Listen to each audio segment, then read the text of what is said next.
আমরা প্রতিদিন অনেক মানুষের সঙ্গে মিশি, কিন্তু সবকেই কি বন্ধু বানানো উচিত? বন্ধুর নির্বাচনে ইসলাম আমাদের সতর্ক করেছে।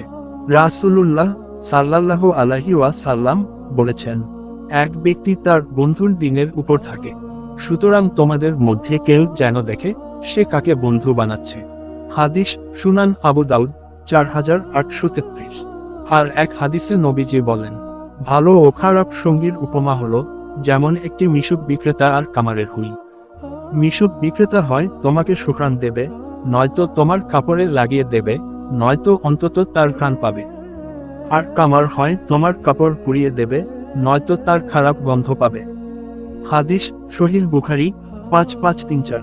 তাই বুঝতে হবে, ভালো বন্ধুর সমান জান্নাতের দিকে পথ প্রদর্শক, খারাপ বন্ধুর সমান জাহান্নামের দিকে টানার কারণ হতে পারে। সুতরাং এমন বন্ধু বেছে নাও যে তোমাকে আল্লাহর পথে রাখবে, নামাজে উৎসাহ দেবে, আর গুনাহ থেকে দূরে রাখবে। ভিডিওটি ভালো লাগলেই অন্যকে দেখার সুযোগ করে দিই।